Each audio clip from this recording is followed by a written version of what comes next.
Hello student, आपण oscillation ह्या चॅप्टरमधले P Y Q solve करणार आहे आणि एकूण फक्त 5च पी वाय क्यूज आपण सॉल्व करणार आहे आणि हे 5 पी वाय क्यूज असणार आहेत व्हेलॉसिटीच्या फॉर्म्युल्यावरती.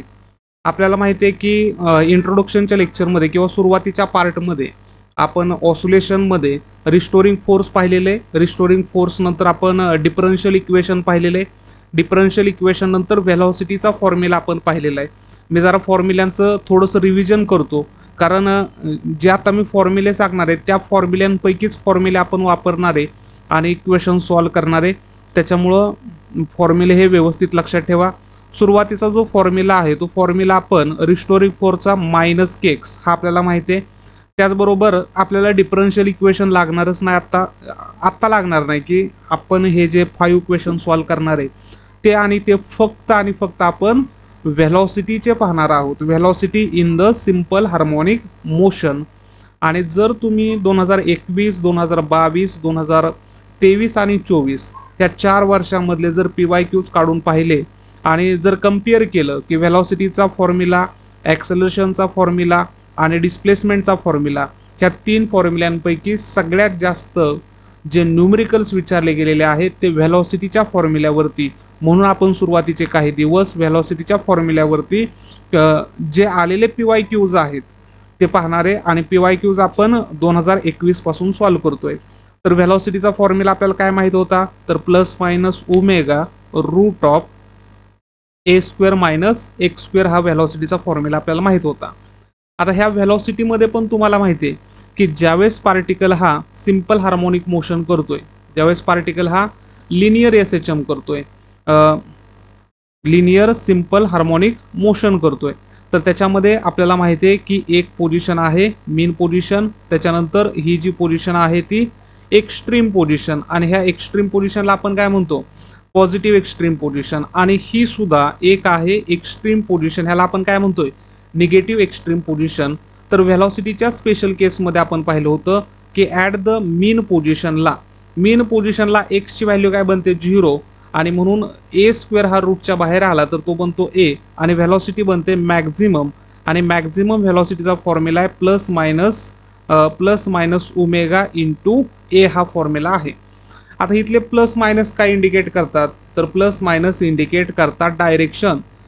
ठीक आहे, जर पार्टिकल हा पॉझिटिव्ह एक्स्ट्रीमला चालला असेल तर व्हेलॉसिटी ही पॉझिटिव्ह असते, आणि जर पार्टिकल हा निगेटिव्ह एक्स्ट्रीमला चालला असेल तर व्हेलॉसिटी ही निगेटिव्ह असते, असं लक्षात ठेवा. त्याच्यानंतर एक्स्ट्रीम पोझिशनला गेल्यानंतर तुम्ही जर सिम्पल पेंडुलमचं एक्झाम्पल पाहिलं तर आपल्याला माहिती आहे की सिम्पल पेंडुलमचा जो आपण बॉब अटॅच केलेला आहे तो एक्स्ट्रीम पोझिशनला गेल्यानंतर थांबतो म्हणजे व्हेलॉसिटी काय बनते, 0. म्हणून ऑसिलेटरी मोशनमध्ये एक्स्ट्रीम पोझिशनला व्हेलॉसिटी बनते 0 आणि त्याला आपण म्हणणार आहे मिनिमम व्हेलॉसिटी. मग ती व्हेलॉसिटी पॉझिटिव्ह एक्स्ट्रीम पोझिशनला असेल किंवा निगेटिव्ह एक्स्ट्रीम पोझिशनला असेल, तर हे तुम्हाला बेसिक माहीत आहे. आणि त्याचबरोबर जाता जाता मी फॉर्म्युला सांगून देतो तुम्हाला. ॲक्सलरेशनचा फॉर्म्युला आहे minus omega square X, minus sine indicate करतं acceleration and displacement are in opposite direction, आणि डिस्प्लेसमेंटचा फॉर्म्युला आहे X equal to sine bracket of omega T plus phi. ह्याच्यामध्ये एक्स म्हणजे डिस्प्लेसमेंट, ए म्हणजे ॲम्प्लिट्यूड म्हणजे maximum displacement of the particle from mean position, हे तुम्हाला माहिती आहे. ओमेगा टी प्लस फायला आपण काय म्हणतो, फेज म्हणतो.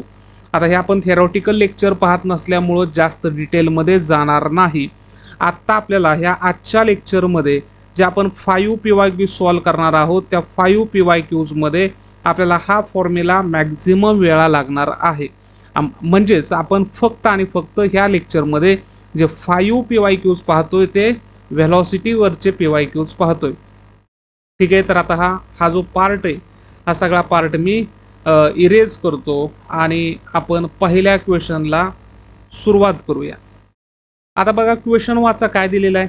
क्वेश्चन आपल्याला विचारलेला आहे, ए particle is suspended from vertical spring. Particle कुठं सस्पेंड केलेला आहे, तर पार्टिकल सस्पेंड केलेला आहे व्हर्टिकल स्प्रिंगला. तुम्हाला माहिती आहे स्प्रिंग अशा पद्धतीने आपण घेतो, आणि ह्या स्प्रिंगला एक पार्टिकल सस्पेंड केलेला आहे. इमॅजिन करा हा जो आहे तो पार्टिकल आहे आणि पुढं काय सांगितलेलं आहे, विच इज एक्झिक्युटिंग SHM म्हणजे सिम्पल हार्मोनिक मोशन हा एक्झिक्यूट करतो आणि त्याची जी फ्रिक्वेन्सी दिलेली आहे, फ्रिक्वेन्सी दिलेली आहे 5 हर्ट्स. म्हणजे पार्टिकल काय करतोय तर व्हर्टिकल डायरेक्शनला अप अँड डाऊन मोशन करतोय, त्यालाच आपण काय म्हणणार आहे, लिनियर SHM म्हणणार आहे. The spring is unstretched at the highest point of oscillation. आता ज्यावेळेस ही स्प्रिंग किंवा हा जो पार्टिकल आहे तो व्हर्टिकली ऑसोलेट करणार आहे त्यावेळेस त्याच्या हायेस्ट पॉईंटला इमॅजिन करूया आपण, हा आहे हायेस्ट पॉईंट आणि ह्या हायेस्ट पॉईंटला स्प्रिंग ही अनस्ट्रेच्ड आहे, म्हणजे त्या ठिकाणी स्प्रिंग अजिबात स्ट्रेच झालेली नाही. तर maximum speed of the particle is, तर आपल्याला व्हेलॉसिटी मॅक्झिममची व्हॅल्यू काढायची आणि ब्रॅकेटमध्ये आपल्याला व्हॅल्यू दिलेली आहे ॲक्सेलरेशन ड्यू टू ग्रॅव्हिटीची, ती दिलेली आहे 10 मीटर पर सेकंड स्क्वेअर. ही व्हॅल्यू आपल्याला दिलेली आहे. ठीक आहे. तर आता स्टुडंट लक्षात ठेवायचे की ज्यावेळेस पार्टिकल हा एक्स्ट्रीम पोझिशनला असतो, एक्स्ट्रीम पोझिशनला असल्यानंतर आता इथं पार्टिकल ज्यावेळेस ह्या ठिकाणी एक्स्ट्रीम पोझिशनला जाणार आहे, म्हणजे ह्या ठिकाणी जर पार्टिकल आला आणि स्प्रिंग जर अनस्ट्रेच्ड असेल, आता आपल्याला माहिती आहे की स्प्रिंगला रिव्हर्स आणण्यासाठी जो फोर्स असतो त्या फोर्सला आपण काय म्हणतो, रिस्टोरिंग फोर्स. आणि ह्या ठिकाणी मग रिस्टोरिंग फोर्स हा कुणाचं काम करणार, तर इथं ह्या पार्टिकलचं जे वेट आहे हे वेट काय करणार आहे, रिस्टोरिंग फोर्सचं काम करणार आहे. कारण आपल्याला माहिती आहे स्प्रिंग बरोबर पार्टिकल वरती गेला, पार्टिकल कशामुळं खाली येणार आहे तर त्याच्या वेटमुळं खाली येणार आहे. बरोबर आहे, पार्टिकल त्याच्या वेटमुळं खाली येणार आहे. म्हणजे ह्या ठिकाणी वेट हे कुणाचं काम करणार आहे, तर वेट हे रिस्टोरिंग फोर्सचं काम करणार आहे. तर स्टुडंट आपल्याला व्हेलॉसिटी मॅक्झिममचा फॉर्म्युला काय माहिती आहे, तर जनरल फॉर्म्युला आहे plus minus omega root of A² minus x². हा फॉर्म्युला कुठला आहे, जनरल. पण ॲट द एक्स्ट्रीम पोझिशन, आता इथं व्हेलॉसिटी मॅक्झिमम कुठं असते, ॲट मीनला व्हेलॉसिटी मॅक्झिमम असते. बरोबर आहे, ॲट मीनला व्हेलॉसिटी ही मॅक्झिमम आणि ॲट मीनला एक्सची व्हॅल्यू काय बनते, 0. आणि एक्सची व्हॅल्यू जर 0 बनली तर मॅक्झिमम व्हेलॉसिटीचा फॉर्म्युला आपल्याला काय माहिती आहे, मॅक्झिमम व्हेलॉसिटीचा फॉर्म्युला माहिती आहे ओमेगा इंटू ए. रूटच्या बाहेर ए आलं की झालं A² बाहेर आलं की झालं ए, आणि प्लस मायनस मी इथं लिहित नाही कारण आपल्याला आन्सर जे पाहिजे ते इन मॅग्निट्यूडमध्ये पाहिजे, आपल्याला डायरेक्शन नकोय. म्हणून Vmax equal to omega A लिहिला आपण.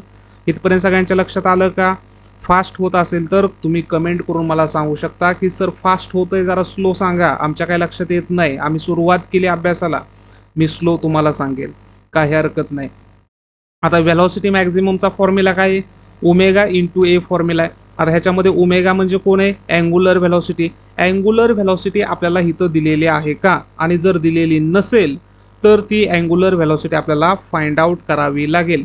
मग अँग्युलर व्हेलॉसिटी दिलेली नाही पण आपल्याला दिलेली आहे फ्रिक्वेन्सी, आणि मग फ्रिक्वेन्सी आणि अँग्युलर व्हेलॉसिटीमध्ये रिलेशन काय असतं, तर आपल्याला माहिती आहे angular velocity omega equal to असतो 2πn.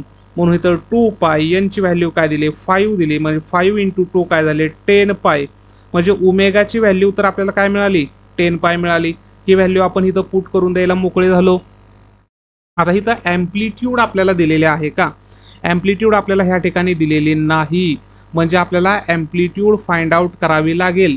मग ॲम्प्लिट्यूड फाइंड आउट करायचे असेल तर ज्यावेळेस पार्टिकल हा हायेस्ट पॉईंटला जातोय, त्या हायेस्ट पॉईंटला रिस्टोरिंग फोर्सचं काम कोण करतंय, वेट करतंय, आणि वेटचा फॉर्म्युला काय असतो, mg. आणि रिस्टोरिंग फोर्सचा फॉर्म्युला काय, के इंटू एक्स. मी इथं मायनस लिहिणार नाही कारण आपल्याला रिस्टोरिंग फोर्सचा फॉर्म्युला काय माहित होता, F equal to minus K X. मी फक्त F equal to K X लिहिलं, ह्याचा अर्थ हा फॉर्म्युला कशामध्ये लिहिला, तर हा फॉर्म्युला फक्त इन मॅग्निट्यूडमध्ये लिहिला. बरोबर आहे, म्हणून F ची व्हॅल्यू के एक्स, इथं mg. पण आता इथं के आपल्याला एक फॉर्म्युला माहित होता, omega equal to K upon m. Therefore K ची व्हॅल्यू काय झाली, m⍵² झाली. म्हणून मी इथं के च्या ठिकाणी पुट काय करतो, m⍵² नंतर x इक्वल टू mg. आता कॅन्सल काय होतील, तर दोन्ही साईडच्या m ला m कॅन्सल होतील, शिल्लक राहिलं ω² x इक्वल टू g. ठीक आहे, ω² x इक्वल टू g शिल्लक राहिलं. देअरफॉर देअरफोर एक्सची व्हॅल्यू काय झाली, देअरफोर एक्सची व्हॅल्यू काय झाली. आता इथं हां चला मी इथं लिहितो. देअरफोर एक्सची व्हॅल्यू काय झाली, तर जी डिवायडेड बाय ओमेगा स्क्वेअर झाली. पण ॲट एक्स्ट्रीम पोझिशनला एक्स, ॲट हायेस्ट पॉईंटला एक्स हा कोणा एवढा बनणार आहे, तर ए एवढा बनणार आहे. म्हणून एक्सची जागेवरती आपण पुट काय करू शकतो, ॲम्प्लिट्यूड. कारण पार्टिकल इथं मीन पोझिशन पासून इथपर्यंत गेला तर किती डिस्प्लेसमेंट कव्हर केलं, तर एक्स इक्वल टू ए. ए म्हणजे काय, ॲम्प्लिट्यूड. जी ची व्हॅल्यू काय दिली, 10 दिली. ओमेगाची व्हॅल्यू काय दिली, 10 पाय. आणि ह्याचा काय करायचा, स्क्वेअर. म्हणून 10चा स्क्वेअर काय झाला, 100 पाय स्क्वेअर. इथं 0 0 कॅन्सल. म्हणजे ॲम्प्लिट्यूड झाली 1/10 पाय स्क्वेअर. ॲम्प्लिट्यूड काय झाली, ॲम्प्लिट्यूड झाली आपली 1/10 पाय स्क्वेअर. ही झाली ॲम्प्लिट्यूड. हा झाला ओमेगा. आता ही ओमेगा आणि ॲम्प्लिट्यूड आपण कुठं पुट करणार, इक्वेशन नंबर 2 मध्ये. म्हणून आपण काय म्हणणार, फ्रॉम इक्वेशन 2 नाही फर्स्ट, व्हेलॉसिटी मॅक्झिममची व्हॅल्यू काय बनेल, तर ओमेगाची व्हॅल्यू काय आहे 10 पाय मल्टिप्लाय ॲम्प्लिट्यूडची व्हॅल्यू काय 1/10 पायचा स्क्वेअर. कॅन्सल काय होतील रे, इथं 10ला 10 कॅन्सल, त्या पायला हे पाय कॅन्सल. म्हणजे व्हेलॉसिटी मॅक्झिमम शिल्लक काय राहिलं 1/पाय आणि मीटर पर सेकंद. म्हणून व्हेलॉसिटी मॅक्झिममचा आन्सर काय आलं 1/पाय मीटर पर सेकंद स्क्वेअर. तर आय होप हे तुम्हाला समजलेलं असेल. आपल्या इथं ह्या क्वेश्चनचं जे आन्सर आहे ते ऑप्शन ए हे करेक्ट आहे.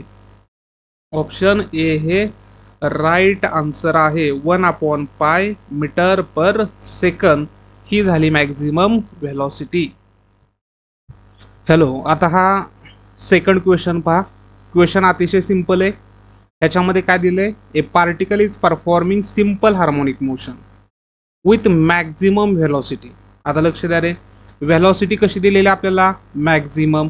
आणि मॅक्झिमम व्हेलॉसिटीचा फॉर्म्युला काय माहिती आहे आपल्याला, ओमेगा इंटू ए हा फॉर्म्युला माहिती आहे. हे पहिल्या क्वेश्चनमध्ये एक्सप्लेन केलेलं आहे. आता हे परत परत सांगायला लावू नका, हे लक्षात ठेवा. मॅक्झिमम व्हेलॉसिटीचा फॉर्म्युला ओमेगा ए, मिनिमम व्हेलॉसिटीचा फॉर्म्युला 0. आणि त्याच पद्धतीनं मॅक्झिमम ॲक्सेलरेशन ए एवढं असतं, ॲम्प्लिट्यूड एवढं. मिनिमम ॲक्सेलरेशन 0 असतं. मॅक्झिमम व्हेलॉसिटी किती असते, तर ओमेगा स्क्वेअर इंटू ए असते. बरोबर आहे. ॲक्सेलरेशन किती असतं, मायनस ओमेगा स्क्वेअर इंटू ए असतं. आणि मिनिमम ॲक्सेलरेशन काय असतं, 0. मिनिममच्या सगळ्या व्हॅल्यू ह्या 0 असतात, हे लक्षात ठेवा. तर मॅक्झिमम ॲक्सेलरेशन ओमेगा ए आहे. If the amplitude is tripled, आता इथं काय सांगितलंय, ॲम्प्लिट्यूड ही ट्रिपल्ड झाली म्हणजे तिप्पट झाली. म्हणजे सुरुवातीची जी ॲम्प्लिट्यूड आहे A1 ही पहिले सुरुवातीची ॲम्प्लिट्यूड काय होती A1 आणि नंतरची ॲम्प्लिट्यूड काय झाली पहिल्याच्या तिप्पट म्हणजे 3A1 झाली. आणि पिरियॉडिक टाइम इज डबल्ड म्हणजे सुरुवातीचा पिरियॉडिक टाइम T1 असेल तर नंतरचा पिरियॉडिक टाइम हा डबल झाला T2 equal to 2 times of T1 झाला. तर आपल्याला काय विचारलंय, then maximum velocity will be, नंतर म्हणजे ही जी मॅक्झिमम व्हेलॉसिटी आहे. आता लक्ष द्या, ह्या मॅक्झिमम व्हेलॉसिटीचा फॉर्म्युला अगोदर मी इन टर्म्स ऑफ, आता इथं ह्या फॉर्म्युल्यात तर ए आहे, आता ह्या फॉर्म्युल्यात आपल्याला टी आणायचा आहे. तर ओमेगा इंटू ए फॉर्म्युला, पण ओमेगाचा फॉर्म्युला काय होता मगाशी आपण पाहिला 2πn इंटू ए, पण एन म्हणजे काय तर 1/t म्हणजे पिरियॉडिक टाइम. तर व्हेलॉसिटी मॅक्झिममचा फॉर्म्युला, आता ही जर व्हेलॉसिटी मॅक्झिमम फर्स्ट असेल तर ह्याला आपण म्हणणार T1 आणि ह्याला काय म्हणणार A1, इक्वेशन नंबर 1.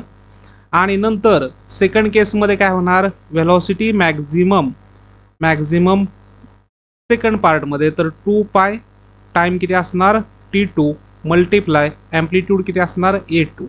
आणि आपल्याला विचारलंय काय, Vmax2 ची व्हॅल्यू विचारली. म्हणजे Vmax2 किती असेल, म्हणजे हे जर आपण ॲम्प्लिट्यूड काय केली तिप्पट केली आणि पिरियॉडिक टाइम काय केला दुप्पट केला तर व्हेलॉसिटी मॅक्झिमम किती असेल, तर ही आहे व्हेलॉसिटी मॅक्झिमम 1च्या किती पट असेल. तर मग हे जर सॉल्व करायचं असेल तर आपल्याला काय करावं लागेल, रेशो काढावं लागेल. व्हेलॉसिटी मॅक्झिमम 2 डिवायडेड बाय काय करणार, व्हेलॉसिटी मॅक्झिमम 1 करणार. मग इथं 2π T2 आता मी काय करतोय डायरेक्ट डिवाइडचं मल्टिप्लाय करतोय म्हणजे हे व्हॅल्यू इथं लिहिली T1 वरती जातील आणि 2π A1 इथं येतील 2π ला 2π कॅन्सल हे तुमच्या लक्षात येते का हे काय केलं ते नंतर T1 नंतर A2 डिवायडेड बाय T2 नंतर A1 आता T1 च्या जागेवर T1 A2 ची व्हॅल्यू काय झाली तर A2 ची व्हॅल्यू झाली 3A1 T2 च्या ठिकाणी पुट काय करायचं तर 2T1 आणि A1 च्या ठिकाणी A1च असेल कॅन्सल काय होईल तर A1 ला A1 कॅन्सल होईल T1 ला T1 कॅन्सल होईल म्हणजे शिल्लक काय राहिलं 3/2 आणि इथले V मॅक्स जे आहेत V मॅक्स 1 इकडं आल्या तर मल्टिप्लाय होतील म्हणजे V मॅक्स 2 नंतरची मॅक्झिमम व्हेलॉसिटी ही 3/2 पहिल्याच्या असणार आणि 3/2 पहिली जर आपण पहिली V पकडली आणि 3/2 चा आन्सर काय असतं 1.5 म्हणजे ह्या ठिकाणी option first is the right answer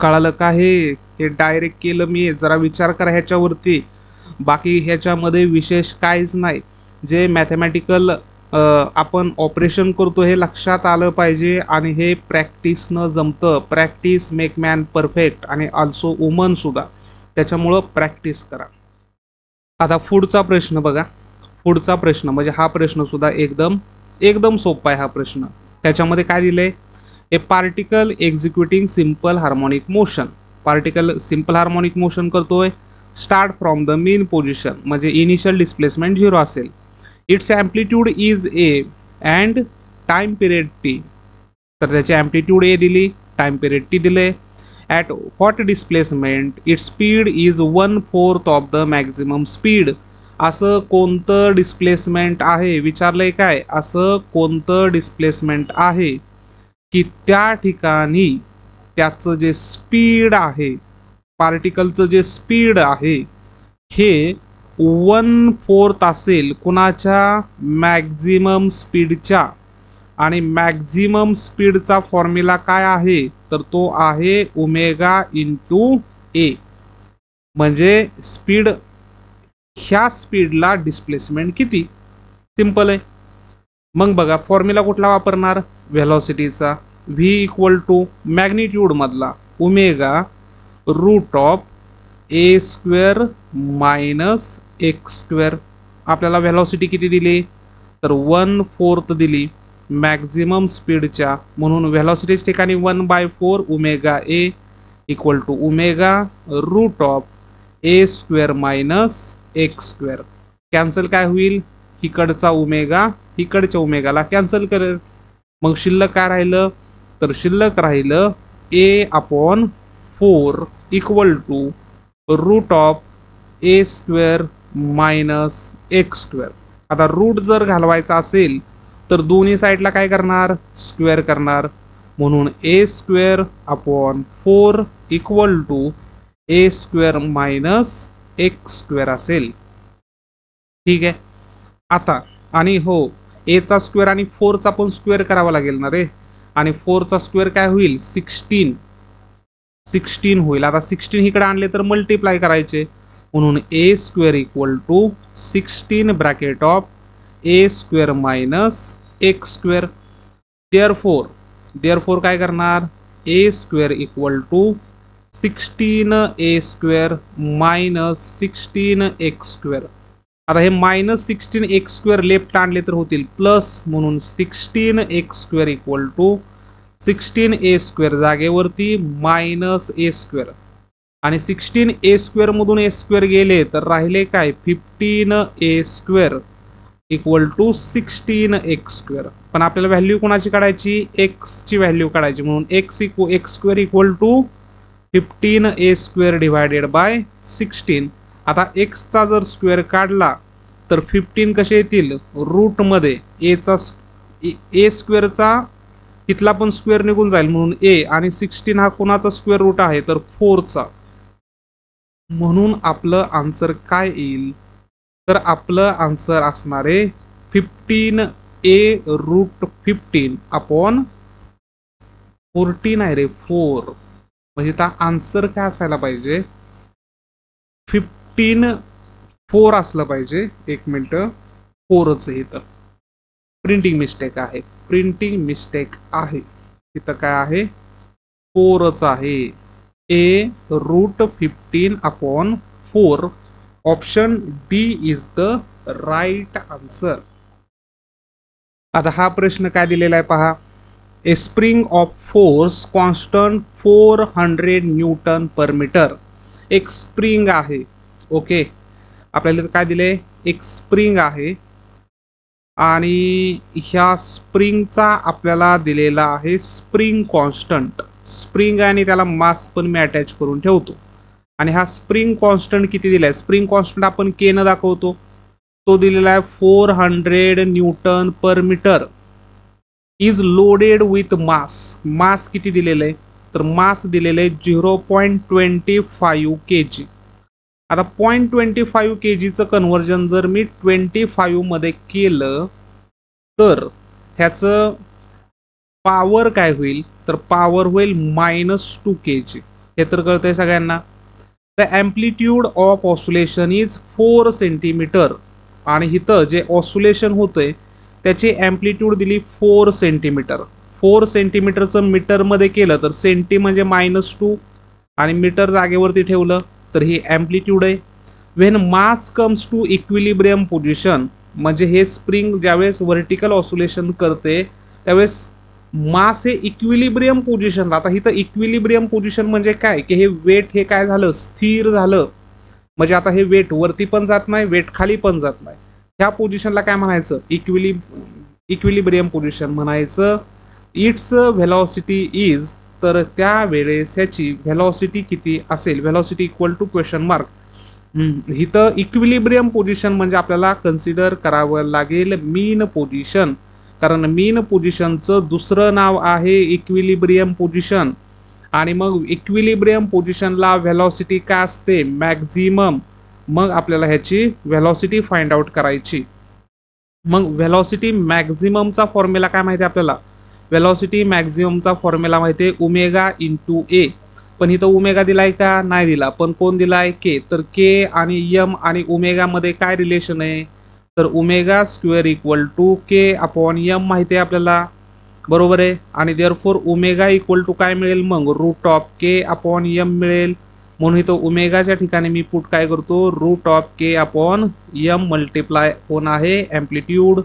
के ची व्हॅल्यू काय दिली आपल्याला, के ची व्हॅल्यू दिलेला आहे 400 डिवायडेड बाय यम दिलेला आहे 25 मल्टिप्लाय 10⁻². आणि एम्प्लिट्यूड मल्टिप्लाय एम्प्लिट्यूड किती आहे, 4 × 10⁻². ओके, आता इथं कॅल्क्युलेशन करा. 25 चोक 100, बरोबर आहे. 25 चोक 100 होतात. 25×8 200 होणार. 25×12 300. 25×16 400 होणार, बरोबर आहे. म्हणजे 400ला 25 कितीनं भाग जातोय, तर 16चा. आणि इथले 400, बरोबर आहे. आणि हे 10⁻² वरती आले की काय झाले, +2. आणि इथं बाहेर तर 4 × 10⁻² ॲज इट इज आहे. आता काय होईल रे, तर हे +2 जे आहे ते बाहेर आले की काय होतील, इथं 16 रूटच्या बाहेर आले की 16चे काय बनतील, 16 रूटच्या बाहेर आले की 16चे बनणार 4, कारण 16 हा कोणाचा स्क्वेअर रूट आहे, तर 4चा. म्हणून इथं होणार 4. आणि 10⁻+2 बाहेर आले की 10⁻ काय होते, 1 होते. इथं 4 आणि इथं 10⁻ काय, -2. आता 4 × 4 काय होतील, 4 × 4 होतील 16. आणि हे -2 + 1 काय होतील, -1. -1 मल्टिप्लाय केलं तर काय होईल, 1.6. आणि युनिट काय येईल, मीटर पर सेकंद. किती सोपं गणित होतं, किती सोपं गणित होतं हे. MST CET एक्झाम 2021 मध्ये विचारले आणि ह्याचं जे आन्सर आहे 1.6 मीटर पर सेकंद आहे. म्हणजेच ह्याचा ऑप्शन सी आहे. C is the right answer here. Is the right answer.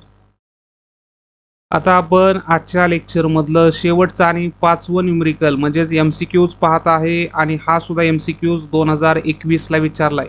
आतापर्यंतचे जे अगोदरचे MCQज आपण पाहिले ते सुद्धा 2021ला विचारले गेलेले होते. आणि सगळेच्या सगळे क्वेश्चन्स हे फक्त आणि फक्त व्हेलॉसिटीवरती आहेत, हे लक्षात घ्या. कारण आजच्या पॉईंटमध्ये आपण फक्त व्हेलॉसिटीचे क्वेश्चन्स कव्हर करतोय. आता हा प्रश्न काय दिलाय पहा. ए particle is in simple harmonic motion of 0 epoch. Epoch म्हणजे काय, इनिशियल फेज. आणि इपोच आपण कोणत्या सिम्बॉलनं दाखवतो, फायनं. तर फायची व्हॅल्यू काय दिलेली आहे, 0 दिलेले. अँड पिरियड टी म्हणजे पिरियडिक टाइम आपल्याला किती दिलेला आहे, पिरियडिक टाइम दिलेला आहे T. The velocity of the particle will half of its maximum velocity. म्हणजे व्हेलॉसिटी किती बनते, तर मॅक्झिममच्या हाफ बनते. आफ्टर टाइम किती टाइम नंतर, किती टाइम नंतर व्हेलॉसिटी ही मॅक्झिमम व्हेलॉसिटीच्या हाफ बनते. आणि पार्टिकलचा पिरियडिक टाइम किती, टी. ओके, आता लक्ष द्या. ह्या ठिकाणी आपल्याला काय करावं लागेल, तर व्हेलॉसिटी हा कुणाचा, आणि साइन 30 आणि साइन 60 ची व्हॅल्यू दिलेली आहे, हाफ दिलेले. ओके, साइन 30 आणि कॉस 60 ची व्हॅल्यू आपल्याला हाफ दिलेली आहे. ही तर सुरुवात कशानं करावी लागेल, तर velocity equal to velocity maximum. ठीक आहे, मग आपण काय करूया, व्हेलॉसिटी इज द आता इन टर्म्स ऑफ आपल्याला हा velocity is the derivative of कोण असतो, डिस्प्लेसमेंट. आता असं का करतो हे तुमच्या लक्षात येईल. डिस्प्लेसमेंटचा फॉर्म्युला काय आहे, डिस्प्लेसमेंटचा फॉर्म्युला आहे A sine omega T. Omega T plus phi असतो, पण इनिशियल फेज काय दिली, 0. आता इथं जर डेरिव्हेटिव्ह काढला तर ए कॉन्स्टंट ए म्हणून बाहेर घेतला, ओमेगा कॉन्स्टंट म्हणून बाहेर घेतला. आणि साइन थिटाचा डेरिव्हेटिव्ह कोण आहे, कॉस थिटा, म्हणजे कोण आलं, कॉस ओमेगा टी. आणि इथं व्हेलॉसिटी मात्र किती आहे, तर ती व्हेलॉसिटी आहे मॅक्झिममच्या हाफ आहे. ठीक आहे, असं आपण काढलं. आता मॅक्झिमम व्हेलॉसिटी किती असते, तर A omega. Maximum velocity A omega असते, म्हणून A omega upon 2 equal to A omega cos omega T. ठीक आहे, दोन्ही साईडच्या सेम टर्म कॅन्सल होतील. ए ओमेगा काय होईल, कॅन्सल. आणि शिल्लक काय राहील, मग शिल्लक राहील फक्त cos omega t equal to half. बरोबर आहे, इथं 2 आणि इथं काहीच नाही म्हणजे काय असणार, 1, म्हणजेच काय झालं, हाफ. आता मला सांगा, कॉस थिटाची व्हॅल्यू जर हाफ असेल तर देन थिटाची व्हॅल्यू काय असते, 60 डिग्री. कारण इथं दिलंय कॉस 60 ची व्हॅल्यू काय, हाफ दिले. म्हणजेच इथं ओमेगा टी ची व्हॅल्यू काय असणार आहे, ओमेगा टी ची व्हॅल्यू असणार आहे 60 डिग्री. 60 डिग्री, कारण इथं कॉस ओमेगा टी हाफ आहे, तर ओमेगा टी काय असला पाहिजे, 60 डिग्री. आणि 60 म्हणजे इन टर्म्स ऑफ पाय, पायची व्हॅल्यू काय असते, 180. 180 ला कितीनं डिवाइड करावं लागेल, 3 म्हणजे होणार 60. कारण 3×15 3×18 बरोबर आहे, हे ओमेगा टी. आता ओमेगाचा फॉर्म्युला, पिरियडिक टाइम काय दिला आपल्याला, कॅपिटल टी. म्हणून ओमेगाचा फॉर्म्युला काय बनतो, 2 pi upon capital T into small t equal to pi upon 3. आता परत दोन्ही साईडच्या सेम टर्म काय होतील, कॅन्सल. ओमेगाला पायला पाय काय होईल, कॅन्सल होईल. आणि आपल्याला टी काढायचा आहे, देअरफॉर स्मॉल टी. आता कॅपिटल टी इकडे आला तर काय होईल, मल्टिप्लाय. 2 इकडे आले तर काय होतील, डिवाइड. आणि 3 × 2 काय म्हणतात, 6. म्हणून स्मॉल टी इक्वल टू काय होईल, कॅपिटल टी डिवायडेड बाय 6. म्हणजेच टी अपॉन 6 ह्या टाइमला व्हेलॉसिटी ही मॅक्झिममच्या हाफ बनेल. म्हणून आपलं आन्सर असणार आहे ऑप्शन डी. तर स्टुडंट, आपण आजच्या व्हिडिओ लेक्चरमध्ये 5 PYQs पाहिलेले आहेत. आणि ते सगळेच्या सगळे PYQs 2021 ला विचारले गेलेले आहेत. आपण सगळे 2021 ला विचारलेले, 2022 ला, 23 ला, 24 ला, ह्या 4ही वर्षामध्ये व्हेलॉसिटीच्या फॉर्म्युल्यावरती जेवढे PYQs बनतायत ते सगळे PYQs घेणार आहेत. मी जरा चेक केलं तर ते PYQs फार बनतायत, जवळजवळ 30 to 35 PYQs आहेत फक्त ह्या व्हेलॉसिटीच्या फॉर्म्युल्यांवरती. त्यामुळे ते आपण सगळे पाहणार आहे. तर सगळ्या विद्यार्थ्यांनी काय करायचं, हे जे PYQs आहेत ते आपल्या MCQच्या वहीमध्ये लिहायचे आहेत, क्वेश्चन्स आणि त्याचे आन्सर्स लिहायचे आहेत, म्हणजे तुमचं प्रॅक्टिस होईल. नेक्स्ट लेक्चरमध्ये आपण पुढचे 5 PYQs अजून आपण पाहूया. आजचं लेक्चर ह्या ठिकाणी आपण स्टॉप करतोय.